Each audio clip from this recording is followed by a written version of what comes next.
My great uncle Joe. Yeah, let's call him that. And I were never really close. I didn't even know I had a great uncle Joe until I was in college. I was bored one day and complaining to my mom about how there is nothing to do around here when she mentioned him. He was staying in a nursing home close by, and though she had made an effort to stop by, understandably given how far away she lived, I decided to drop by one weekend.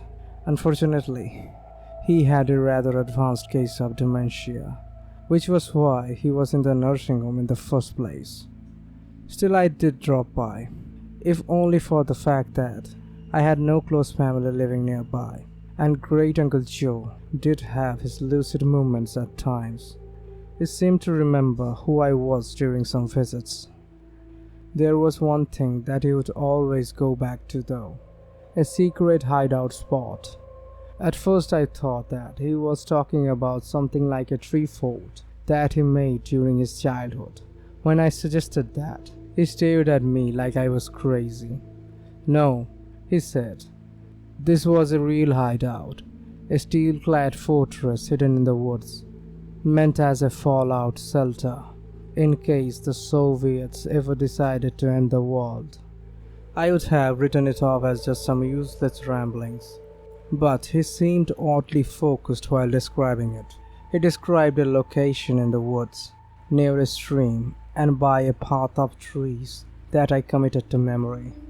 I would go on walks in the forest from time to time anyway, and it was a few weeks later on such excursion that I realized that I knew what Great Uncle Joe was talking about.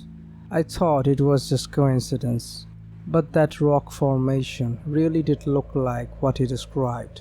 I'm keeping this vague here, so that no one wanders into it like I did. Underneath a rock hidden by a patch of grass so well that you had never find it in 1,000 years, unless you know about it. I felt it, a steel hatch, and with a huge amount of effort, I opened it. I felt a manhole there, just barely big enough to let me squeeze through and find my footing on a ladder. I switched on my phone's light and descended. The ladder went about 50 feet deep before there was a sharp turn. I saw some broken light bulbs scattered around as I made my way to a door and fumbled it open. There were two light switches. One of them didn't work, but the other one turned the lights on. The place was huge, almost as big as my whole dorm in college. It had 5 main rooms and about a dozen small ones, probably meant to be used as family rooms. In all there were 4 generators. The only one worked. I could have easily spent days crawling through the place, though a thick layer of dust covered everything. I still could see that there was so much in there that was very valuable. Some of it was directly valuable, in the form of dollar bills, while there was also a stash of gold coins somewhere. They were probably prepared for everything. But that wasn't all. There was a library with books and newspapers, even a few comics, which I think would fetch a pretty penny. There was food and basic medicines. The water purifier had broke down, but I think that was to be expected. There was a few things missing though. There were weapons, but no bullets for some reason. I even saw some empty cells on the ground, as if they had been fired. I took some stuff. I was a broke college student, so don't judge, and made my way out, making a note to come back sometime later. I went back to Great Uncle Joe the next day first. I didn't know how aware he was of things, but I was sure that he would appreciate the knowledge that someone had found what he had built so long ago. As I began to talk about it, something flashed across his eyes. It was unmistakable fear. He grabbed my hand and started babbling about how I must never go down there. I asked him why, and he just keeps saying that they had locked it down there. What is it? Evil, was all he said. before he went back to sleep. I couldn't get him to say anything about it afterward.